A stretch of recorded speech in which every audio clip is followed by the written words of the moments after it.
Fala, irmãos e irmãs, a paz de Jesus, o amor de Maria. Seja muito bem-vindo a mais um Espalhar Amor. É com grande alegria que eu quero te receber aqui no nosso canal da Comunidade Católica Unos. Eu sou o Igor, sou fundador da comunidade e é uma grande alegria ter você aqui conosco. Hoje nós vamos falar sobre as virtudes em geral. O que são as virtudes? Nós falamos no vídeo passado que as virtudes são o que nos levam a caminho de Deus. E hoje nós vamos entender exatamente o que são essas virtudes. Nós vamos entender como é que você adquire as virtudes, você vai entender como praticar essas virtudes e você vai entender principalmente do jeito que você aumenta essas virtudes, tá bom? Então eu quero já colocar você em oração, já quero pedir para você colocar suas intenções, já quero pedir para você se preparar para a nossa noite de hoje, tá bom? Não se esqueça de se inscrever. Antes de tudo, se inscreva no nosso canal, porque depois você pode acabar se esquecendo caso você não seja inscrito. E também já deixe o seu curtir, porque assim você ajuda muito o nosso canal, tá bom? Então vamos juntos fazer esse momento de oração em preparação dessa maravilhosa formação. Em nome do Pai, e do Filho, e do Espírito Santo. Amém.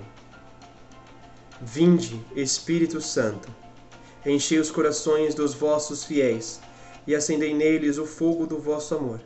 Enviai o vosso Espírito, e tudo será criado, e renovareis a face da terra. Oremos.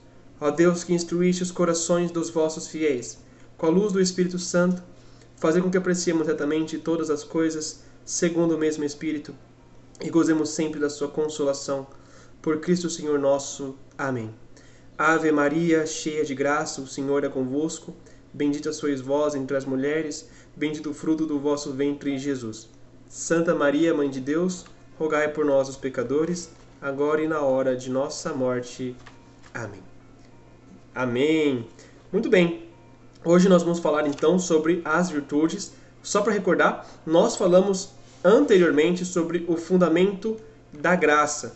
Nós falamos ali o que é a graça atual, né? Então nós falamos um pouquinho breve tudo o que a graça faz, como que a graça ajuda na nossa vida de oração, e nós falamos que a graça atual ela vem para nos dar auxílio, né?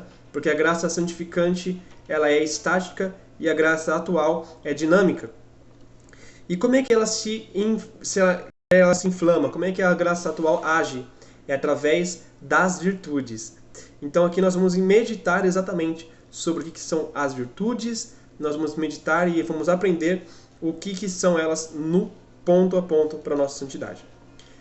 O Padre Antônio Roy Marinho então começa já dizendo aqui: o segundo passo, ou o segundo procedimento, como está escrito aqui, que dispõe o cristão para a sua santificação, depois da recepção dos sacramentos, consiste na prática e exercício cada vez mais perfeito das virtudes cristãs sobrenaturais ou infusas, sem que ela pudesse jamais adquiri-las por forças puramente naturais. Por que chama-se virtudes sobrenaturais? Porque não dá para você receber essas virtudes sem a graça de Deus. Não dá para recebê-las pelas próprias mãos. Você pode fazer o esforço que você quiser. Se Deus não te der a graça da virtude, né, as virtudes sobrenaturais, você jamais vai ter. E ele começa já explicando o que é a virtude. Para formarmos um conceito do que são realmente as virtudes cristãs, as sobrenaturais ou infusas, é preciso compará-las e distingui-las das virtudes puramente naturais ou adquiridas naturalmente, as quais podem existir independente da graça e da ordem sobrenatural. Então, existem dois tipos de virtude. Existe a virtude natural, que é a virtude que você pratica enquanto um ser humano que quer um bem. E existe a virtude sobrenatural. São diferentes e ele vai começar já vai começar agora a se debruçar sobre isso para que você possa entender. Mas é importante que você já entenda, a virtude sobrenatural é mais perfeita do que a virtude natural. Você não precisa ser um homem religioso para você ter a castidade, por exemplo.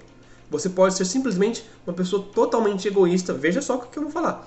Você pode ter um grande defeito e praticar uma grande virtude por causa de um ato egoísta. Por exemplo, você pode ser uma pessoa tão egoísta, mas tão egoísta que você quer muito dinheiro. Muito dinheiro. Então você não quer praticar a virtude da castidade. A virtude da castidade. Por quê? Porque através da virtude da castidade você vai ter mais disposição para trabalhar. Você não vai se relacionar com as mulheres. Por quê? Porque você não quer gastar com ninguém. Porque você não quer ter filho. Tá vendo? São motivos egoístas. Mas ele está praticando a virtude da castidade. Vai estar praticando a virtude da castidade. Mas veja que o objetivo dele, né, não é um objetivo sobrenatural. E a gente vai entender a diferença disso daqui. É um fato perfeitamente comprovável na prática que, ao se repetir uma série de atos correspondentes a uma determinada atividade, adquire-se um hábito de realizá-las cada vez com maior facilidade. Então, quando você repete uma série de ações, essa ação se torna um hábito. Dizem que por 21 dias você começa a fazer um hábito, né? Você começa a fazer uma ação por 21 dias e ela se torna um hábito na sua vida. E ele diz aqui, se esses atos são maus, se essas ações são más, adquire-se um mau hábito que na teologia nós chamamos de vício. Como, por exemplo, a embriaguez, a fornicação, são vícios.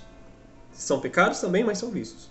O vício do tabaco, né? Se os atos, por exemplo, ao contrário, repetidos, forem bons, adquire-se um bom hábito, que corresponde na teologia uma virtude natural, que é uma virtude que você adquire. Agora, aqui tem uns exemplos aqui, a prudência, a lealdade, a sinceridade, a honradez. Tudo isso daí você pode adquirir de forma natural. Então você não precisa nem ser religioso para conseguir uma virtude. Virtude você recebe por um hábito natural. Agora, esses atos, por mais heróicos que eles sejam, sempre se manterá no plano puramente natural, sem que possam jamais escalar por si mesmas a ordem sobrenatural. Por quê? Porque a finalidade dela não é uma finalidade sobrenatural. E o padre Antônio Royo Marim vai dizer, a ordem sobrenatural está infinitamente acima da ordem natural, e esta última jamais poderá alcançá-la. São dois mundos distintos, situados em planos totalmente diferentes. As virtudes naturais e as virtudes sobrenaturais são opostas, porque são de mundos diferentes. Mesmo que a matéria dela, ou seja, vamos supor a castidade, né? Mesmo que a matéria dela, tanto a virtude sobrenatural da castidade, a virtude sobrenatural a virtude natural da castidade, mesmo que elas sejam a mesma matéria, elas são de mundos diferentes. Elas não podem ser equivalentes. E ele diz aqui, as virtudes naturais, por mais estimáveis que sejam, em sua ordem e plano correspondente, são totalmente desproporcionadas e ineptas para a vida sobrenatural que há de viver o cristão, levado pela graça a esse plano imensamente superior. Por isso, aqui que está um ponto, por isso Deus infunde as virtudes sobrenaturais juntamente com a graça para que possa operar sobrenaturalmente e o divino com a ajuda do Espírito Santo, como veremos a seguir. Tá? Veja, as virtudes sobrenaturais são as virtudes nas quais Deus se coloca, Deus se dá. O objetivo da virtude sobrenatural é Deus. Então a virtude natural é quando o objetivo, mesmo que seja a mesma matéria da virtude sobrenatural, é a si mesmo. Ou um bom hábito, como nós vimos. Já a virtude sobrenatural se faz, né, pela intenção de agradar a Deus. Nós vamos ver isso melhor mais para frente. Nós vamos entender melhor quando a gente for falar sobre como praticar. Mas a virtude sobrenatural tem este ponto. É uma virtude que você realiza com a graça de Deus, porque foi Deus que colocou no seu coração essa graça, mas para agradá-lo.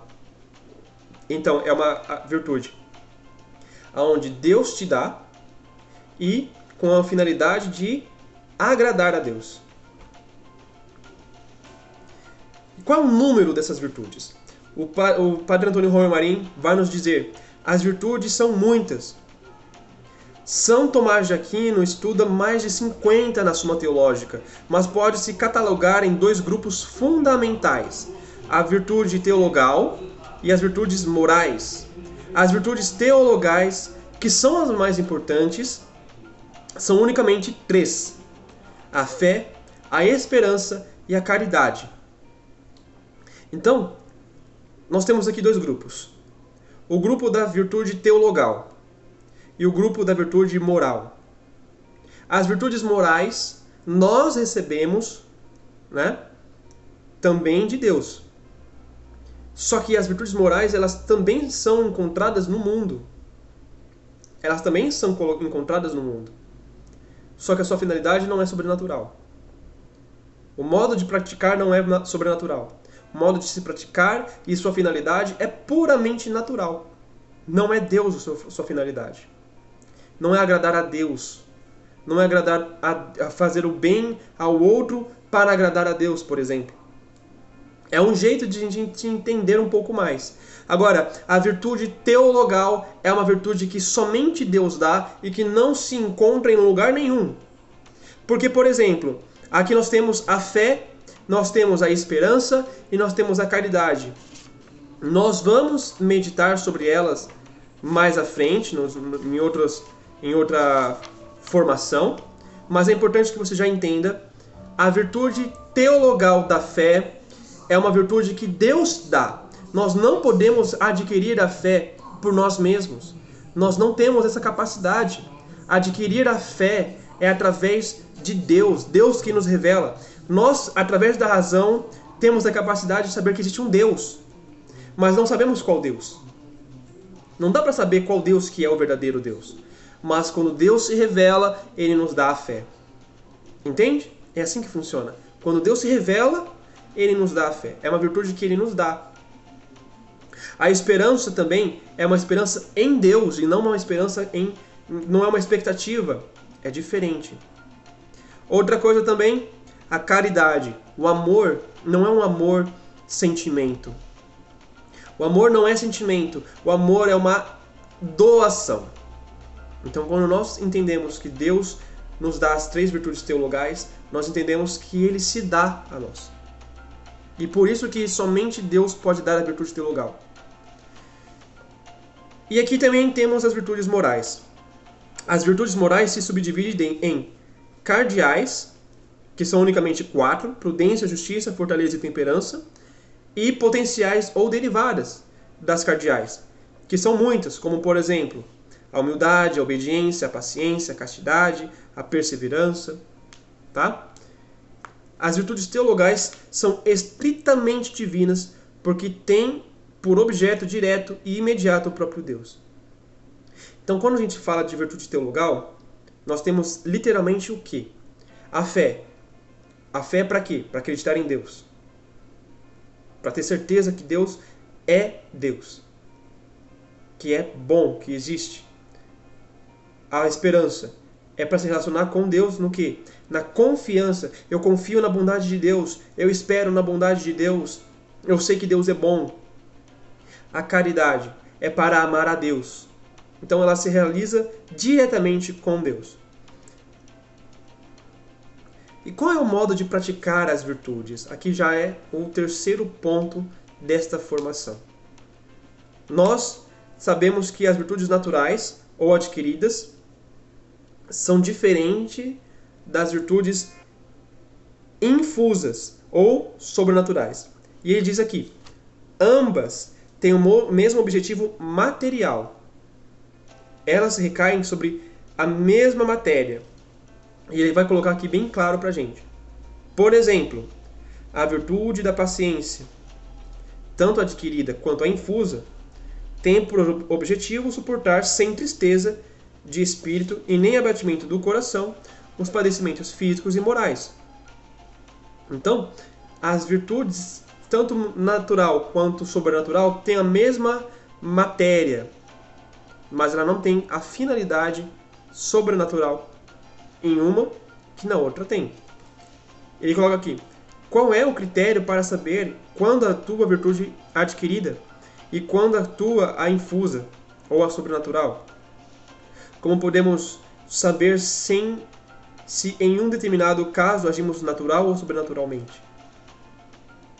Talvez você esteja se perguntando isso.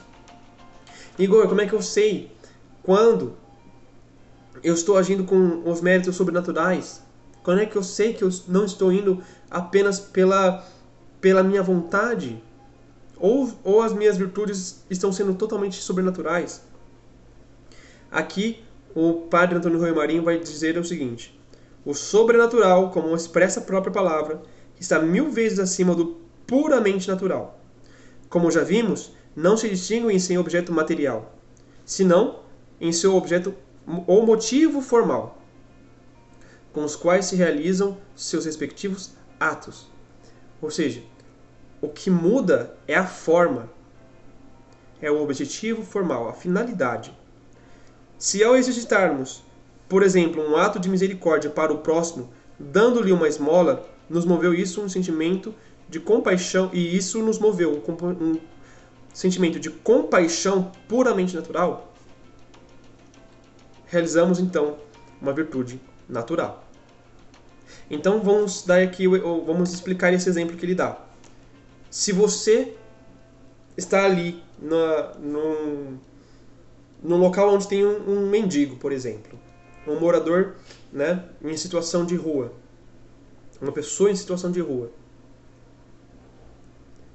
e você ficou com dó dele, ficou com pena dele, e você dá alguns trocados para ele, ali você agiu de forma com a virtude natural. Aí aqui ele continua.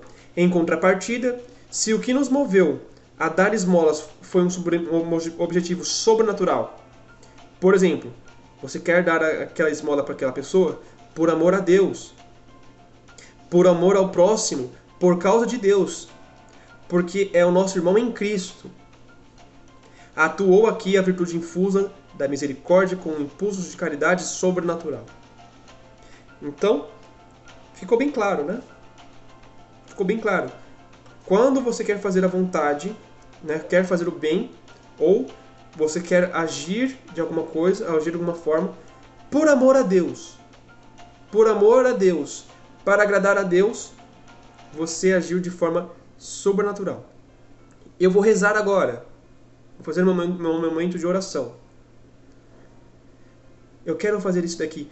Por quê? Porque é minha obrigação, porque está no meu horário, ou porque eu amo a Deus, eu quero amar a Deus.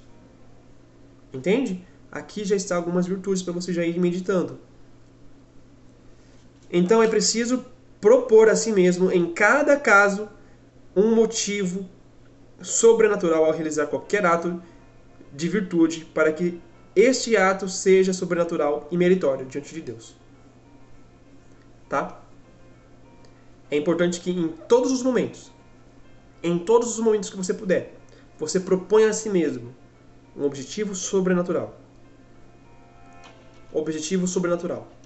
Por amor a Deus, por amor ao irmão que está ali, que é o nosso irmão em Cristo, para agradar mais a Deus, em tudo.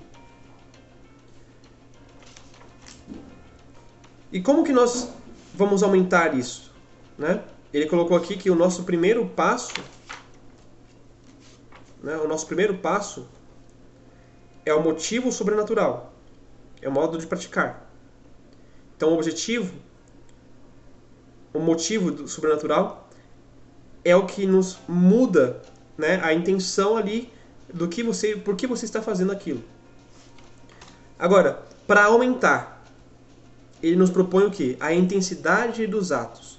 O que vai aumentar a virtude sobrenatural em você é você ter a intensidade dos atos. Então ele coloca aqui, além do motivo sobrenatural, interessa muito para o perfeito desenvolvimento da graça e pela prática das virtudes infusas, a intensidade com que realizamos os atos dessa virtude. Então, não é só você praticar aquele ato de amor a Deus,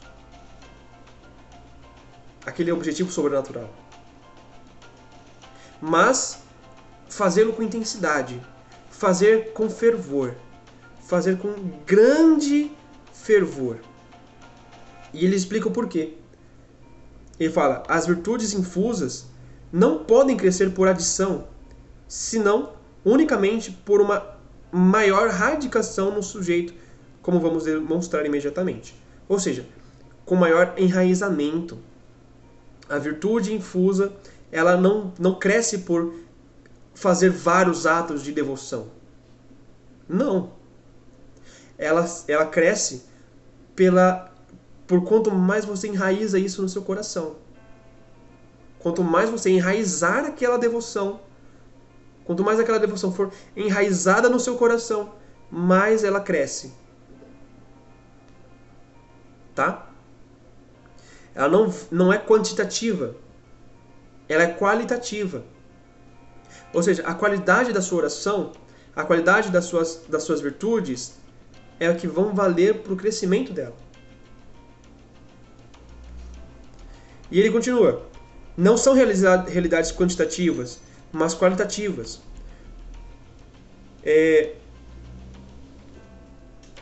Pertence às virtudes sobrenaturais, pela mesma razão, um crescimento ou aumento por maior radicação ou arraigamento no sujeito, ou seja, enraizando mais profundamente nele, por assim dizer. Quanto mais as suas virtudes se enraizarem em você, mais você vai crescer em virtude, porque são realidades qualitativas.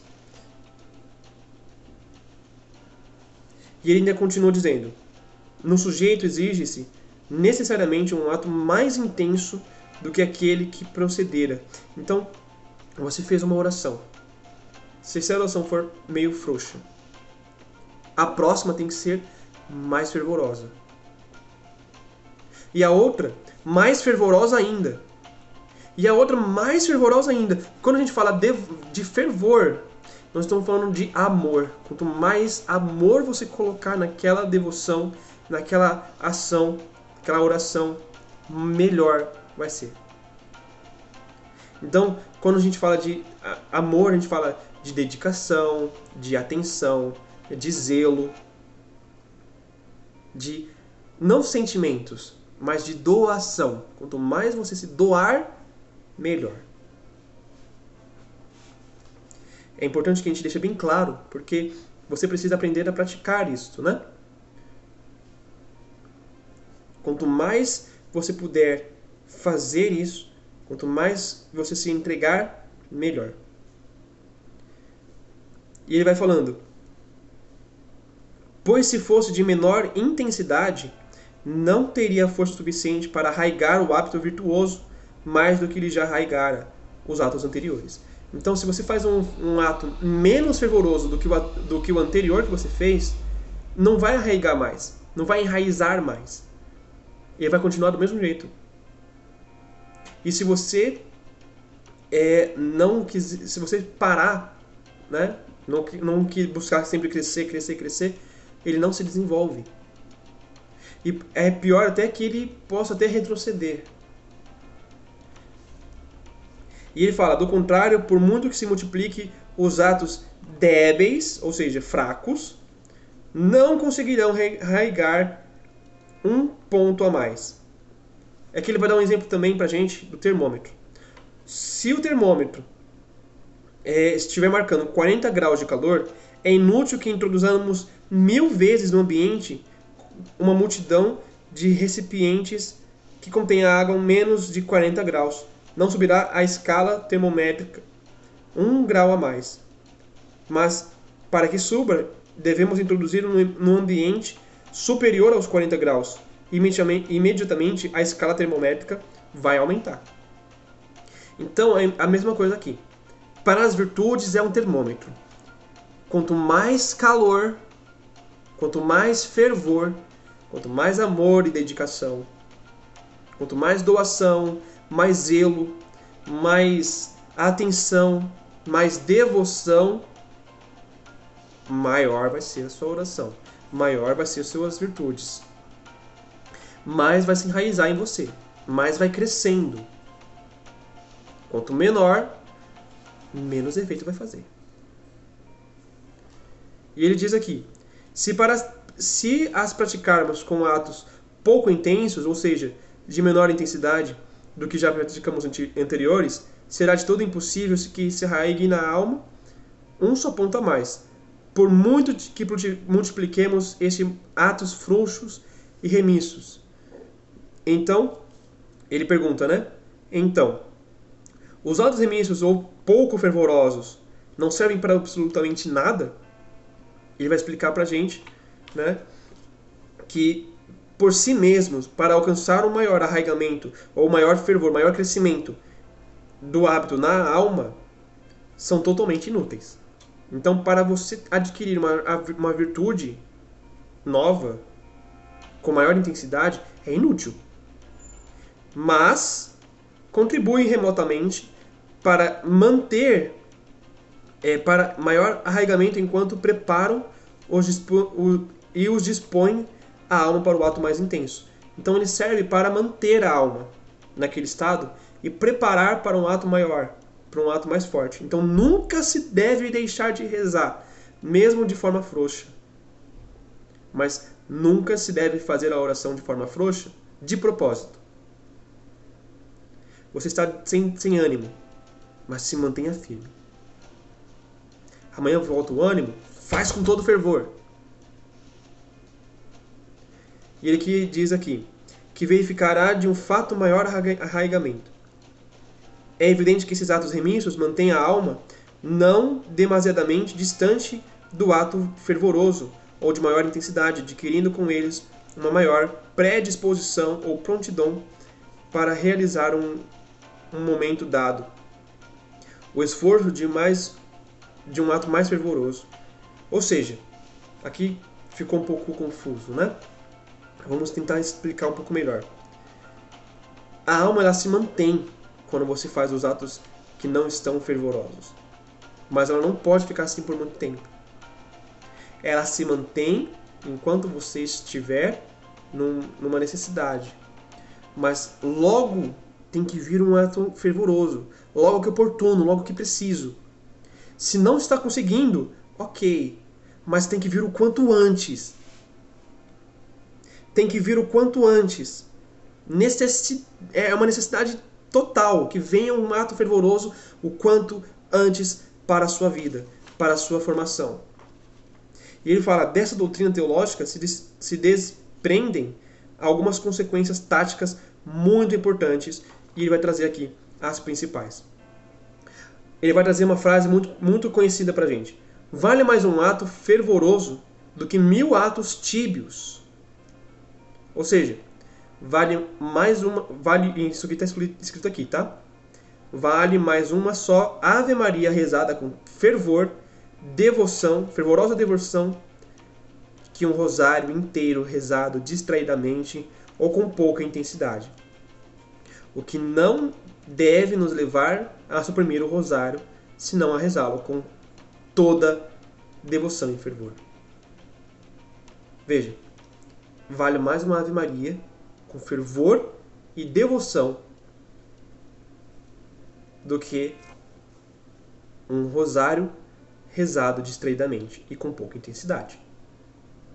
Aqui existe um erro quando as pessoas falam, que elas pegam esse trecho aqui e falam assim, vale mais uma Ave Maria bem rezada do que um rosário inteiro.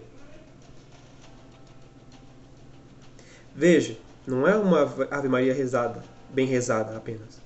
é uma Ave Maria com total devoção, com muito fervor, com fervorosa devoção. Sem isso não adianta. Sem isso é pedir para a pessoa ser frouxa. Porque se for para rezar uma Ave Maria sem devoção, sem fervor, sem intensidade, é melhor rezar um rosário inteiro sem devoção.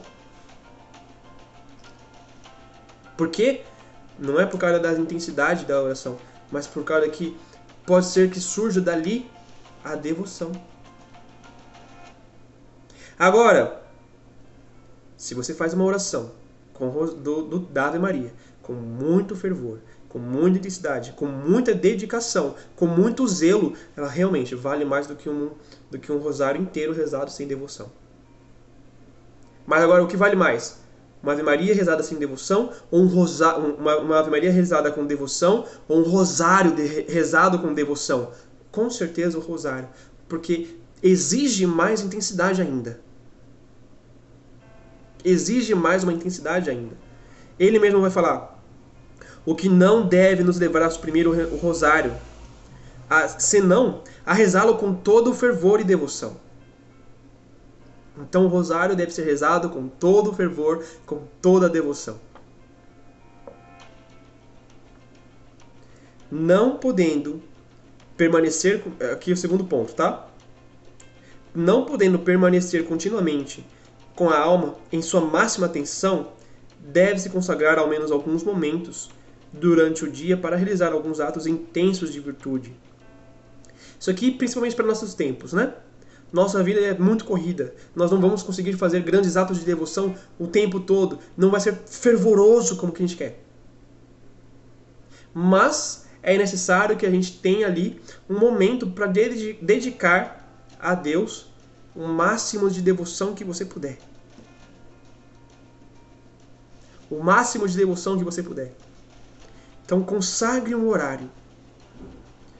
Que você faça um terço, uma Lectio Divina, uma Ave Maria com devoção. Com devoção. E dedique aquele momento com toda a intensidade. E ele fala assim, sobretudo de caridade para com Deus mediante fervorosos atos de amor. Nesses breves instantes de intensidade, merecemos mais do que todo o resto de nossa jornada diária. Se você separar um horário para você, para você rezar com toda a sua devoção, é virtude que você vai ganhar. Não fique então se deixando levar apenas pela aparência da devoção. Você pode consagrar um horário. E nesse horário que você consagrar, seja fervoroso. Terceiro ponto. Como um só ato mais intenso faz subir a escala de nossos méritos sobrenaturais diante de Deus, segue-se que cada um desses atos mais intensos vale mais do que qualquer um dos realizados durante nossa vida anterior. Por isso, os santos na última época de sua vida aumentam em grande proporção seu mérito sobrenatural diante de Deus. Quanto mais você praticar, mais amor você vai sentir por Deus. E mais você vai praticar. É um ciclo. 4. Não há perigo que esses atos mais fervorosos resultem cada vez mais difíceis para a alma, porque cada vez exigirão um esforço maior que o anterior. Nada disso. Ocorre precisamente o contrário. À medida que vão se arraigando as virtudes na alma infusa, a base dos atos mais fervorosos vai aumentando progressivamente a capacidade para os atos mais intensos, que se produzem cada vez com maior prontidão e facilidade. Então, quanto mais você praticar, mais fácil vai ser. Os santos praticaram atos intensos de virtude com maior naturalidade e quase sem esforço algum. Não se trata de esforços corporais, que forçosamente encontrariam um limite infraquecível, mas para as débeis forças humanas, mas de disposições espirituais, tanto mais fáceis quanto mais intensas. Quanto mais intenso for uma vida de oração, uma prática de virtude, maior vai ser o seu crescimento. Maior vai ser a sua facilidade. É diferente do nosso jeito. Tá? Outra coisa, é importante que você entenda que a vida de oração, ela precisa buscar virtudes. E essas virtudes vão crescendo em você. E é dessas virtudes que você vai adquirir a sua experiência. Né? Dessas virtudes que vão vir a sua experiência formal, digamos assim. E o quinto e último ponto, ele vai trazer pra gente o seguinte: como é impossível realizar um ato mais intenso sem o prévio impulso da graça atual, mais intensa também, ou seja, proporcionada à intensidade do ato que se vai realizar, e essa graça atual não depende de nós, mas Deus, como já vimos, ao estudar a graça atual, se há de pedi-la e ele com fé, humildade, confiança, pedir a ele com fé, humildade, confiança e perseverança para obtê-la infalivelmente, sem a graça proveniente de Deus, não podemos fazer absolutamente nada em toda a ordem sobrenatural. Veja, você quer crescer em graça? Você quer ser santo? Existe um princípio. Pede para Deus a graça de ser santo. Pede a graça atual. Pede a graça atual. E Ele vai aumentar a graça atual em você. Ele vai aumentar a graça atual na sua vida. Vai aumentar e vai ficar cada vez mais fácil de ser praticado. E aí você vai praticando com mais intensidade, cada vez mais intensidade, cada vez mais intensidade. E vai ser uma coisa junto com a outra. E recorda, pede sempre com humildade, com fé, com confiança e com perseverança, que Ele te dê a graça para crescer na vida de oração. Ai, Igor, eu estou em pecado mortal. Pede a graça de se arrepender. Pede essa graça e reza com força. Reza com fervor. Ele vai te ouvir. Nesse sentido, pode-se dizer que todo o processo da nossa santificação se reduz, por nossa parte, à oração e à humildade. A oração para pedir a Deus essas graças provenientes, eficazes, e humildade para atraí-las de fato sobre nós. E aqui eu anotei um ponto para a gente poder meditar. Para uma vida mais santa, precisa-se realizar mais virtudes sobrenaturais, fazendo todas as coisas por amor a Deus, com o máximo de amor, dedicação, devoção e intensidade. Meu irmão, minha irmã, essa é a nossa formação de hoje. A próxima formação nós vamos falar sobre a inabitação trinitária. Então, já quero te pedir, já se inscreve, já deixa o seu curtir, compartilha com outras pessoas, né? Não se esqueça que nós estamos fazendo a consagração a Jesus por Maria e que também estamos tendo aqui no nosso canal um vídeo da Irmã Zélia, né? Um vídeo das orações que a gente faz com a Irmã Zélia. É um livro dela, né? Nós fazemos a oração com o livro dela. Então, eu quero convidar você a participar também. Vai ser muito bom ter a sua presença conosco, tá bem? Não se esqueça de se inscrever nesse canal. Um beijo. Tchau, tchau.